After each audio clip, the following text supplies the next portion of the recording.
Assalamualaikum warahmatullahi wabarakatuh. Salam sejahtera bagi kita semua. Om Swastiastu, Namo Buddhaya, salam kebajikan. Perkenalkan, kami dari kelompok 3 yang beranggotakan Fandi Ahmad, Najwa Nur Azizah, dan saya sendiri Siti Rahmah. Video ini guna untuk memenuhi tugas ujian akhir kami di mata kuliah Manajemen Resiko yang diampu langsung oleh Bapak Purwanto. Kami akan menjelaskan atau mengulas kembali salah satu materi yaitu Welcome Trust. Sebelum memasuki terlebih jauh apa itu Welcome Trust, saya akan menjelaskan terlebih dahulu sejarah Welcome Trust ini. Gitu. Welcome Trust didirikan pada tahun 1936 di bawah kehendak Henry selaku pendiri perusahaan farmasi Wellcome. Trust didanai dari keuntungan perusahaan karena memiliki saham perusahaan dan menerima dividen. Tahun 1992, saham itu dijual sehingga memutuskan hubungan langsung dengan industri farmasi. Dana abadi itu sekarang bernilai lebih dari 14 miliar euro dan memberikan pendapatan tahunannya sebesar 600-700 juta euro. Meskipun statusnya tidak mencari laba dan menjadi badan amal, Trust masih termasuk di antara 100 perusahaan teratas yang membayar pajak kepada pemerintahan Inggris, terutama PPN, dan pajak transaksi atas portofolio investasi. Selanjutnya, pemangku kepentingan utama di Welcome Trust ini yang pertama ada Komisi Amal, yang kedua ada pemerintahan Inggris mendorong budaya ilmu seperti ilmu pendidikan, kesehatan, layanan kesehatan nasional di Inggris. Selanjutnya ada otoritas Uni Eropa gitu. Hal ini mempengaruhi kebijakan penelitian hewan, penelitian sel, dan lain-lain. Selanjutnya ada kelompok perlindungan hewan gitu. Tidak termasuk dalam daftar mereka tetapi masih menyadari tindakan yang sangat terbatas. Selanjutnya ada komunitas universitas, khususnya di Inggris. Selanjutnya dan yang terakhir ada Medical Research Council atau yang biasa disebut GOV dan Cancer Research UK. Selanjutnya di sini ada program ERM, yaitu ruang lingkup implementasinya untuk Welcome Trust didefinisikan dengan jelas.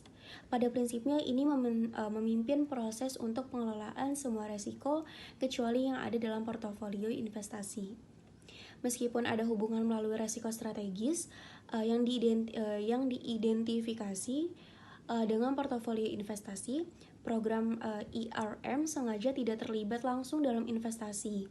Manajemen ERM juga mengelola portofolio asuransi, tetapi tidak kesehatan dan keselamatan. Ia memiliki manajemen profesional sendiri. Dewan Eksekutif dan Dewan Pengawas mendukung pembentukan program IRM dan membuat keputusan awal untuk memperkerjakan seorang profesional manajemen risiko. Fiona Davidge, manajer risiko incumbent, mengambil posisi tersebut pada tahun 2012. Dia memegang gelar sarjana hukum, diploma di RM, dan merupakan firm dan MBCI. Dia memiliki 14 tahun pengalaman dalam manajemen risiko, tetapi tidak terlibat langsung dengan pembelian asuransi sampai bergabung. Tujuan Fiona Davidge 1. Rapikan daftar resiko yang berisi non-resiko dan kontrol resiko, bukan hanya resiko aktif. Kurangi jumlah resiko dari 32 menjadi 18 dan lebih fokus pada resiko mitigasi. Yang kedua, mengembangkan lampiran untuk pengendalian resiko utama. Lampiran memerlukan tinjauan tahunan kecuali resikonya pemilik kontrol merasa itu harus ditinjau lebih cepat. Pastikan bahwa proyek sistem RM tersedia untuk proyek-proyek besar seperti yang sedang berlangsung untuk merenovasi gedung pameran di sebelah kantor pusat Wellcome Institute di London. Proses dan prosedur berikut terkait dengan perencanaan dan penguatan gangguan untuk ketahanan lembaga telah dikembangkan. 1. Kelangsungan bisnis di kantor pusat London di Sanger. 2. Mengaudit program pendanaan.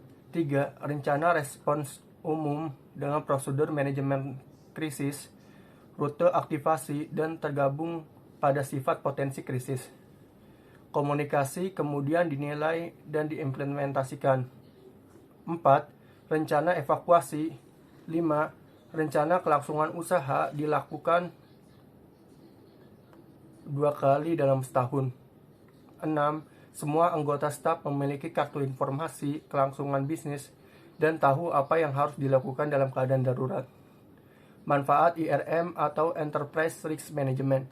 Yang pertama, mendukung penciptaan nilai perusahaan dengan memudahkan manajemen dalam menghadapi risiko. Yang kedua, digunakan untuk mengelola risiko secara strategis dari perspektif seluruh organisasi.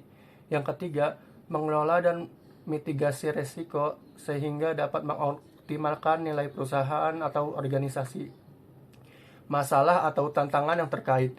Salah satu tantangan utama adalah menjaga perhatian semua pihak yang terlibat, menjaga proses manajemen risiko tetap berjalan dan relevan dengan tujuan, dan mencegah dikaitkan dengan pandangan bahwa itu hanya tentang peristiwa atau kecelakaan. Assalamualaikum warahmatullahi wabarakatuh. Saya Najwa Nuraziza, NIM 1120112224. Di sini saya akan melanjutkan materi dari teman saya sebelumnya, Welcome Trust. Secara tematis, ini adalah manfaat tambahan dari pendekatan manajemen risiko yang diformalkan. Namun, mempertahankan IRM dari waktu ke waktu tidak datang secara alami dan membutuhkan keterlibatan pribadi yang kuat dan keterlibatan semua orang, terutama karyawan baru. Kuantifikasi hasil atau kekurangannya sebenarnya bukan masalah di Welcome Trust sebagai IRM telah menjadi secara alami dalam melakukan bisnis. What you should know, apa yang harus kalian tahu? Mengapa IRM penting? Oke, ada beberapa poin, beberapa peran penting IRM. Salah satunya yaitu 1. Program IRM dapat membantu meningkatkan kesadaran akan risiko bisnis di seluruh organisasi. 2. Menanamkan kepercayaan pada tujuan strategis. 3. Meningkatkan kepatuhan terhadap peraturan internal. 4. Meningkatkan efisiensi operasional melalui aplikasi proses dan kontrol yang lebih konsisten. Oke, selanjutnya kita akan ngebahas komponen-komponen Enterprise Risk Management atau IRM. 1. Pengaturan tujuan. Menetapkan misi dan metrik keberhasilan perusahaan untuk memastikan bahwa tujuan tersebut selaras dengan risiko yang ditentukan. Kedua, tugas beresiko. Apa sih tugas beresiko? Penilaian risiko adalah dasar dari proses IRM. Proses sistematis ini melibatkan identifikasi risiko, evaluasi, dan penentuan prioritas. Ketiga, respon risiko. Apa aja sih respon risikonya? Oke, menyelaraskan respon dengan tujuan. Hal ini dapat memilih strategi untuk menghindari, menerima, mengurangi, atau berbagi untuk setiap risiko yang signifikan. Poin selanjutnya adalah tambah poin utama. IRM harus terus dipantau untuk tetap berada di puncak landscape risiko yang berkembang melalui audit internal ataupun audit eksternal. Selanjutnya kita akan ngebahas tantangan yang ada dalam IRM. Pengeluaran modal dan operasional seringkali meningkat pada awalnya karena IRM dapat memerlukan perangkat lunak dan layanan khusus. Inisiatif IRM meningkatkan penekanan pada tata kelola yang membutuhkan unit bisnis untuk menginvestasikan banyak waktu dan biaya. Kesepakatan tentang tingkat keparahan dan metrik risiko di semua unit perusahaan bisa jadi sulit dan kontroversial. Oke, dari semuanya kesimpulannya yang bisa kelompok kami ambil adalah Enterprise Risk Management atau IRM adalah proses bisnis berkelanjutan yang menilai, mengidentifikasi dan merencanakan risiko terhadap kesehatan keuangan dan operasional organisasi dan juga menargetkan peluang pasar. Seringkali menjadi bagian dari strategi tata kelola risiko dan kepatuhan atau yang disebut GRC organisasi.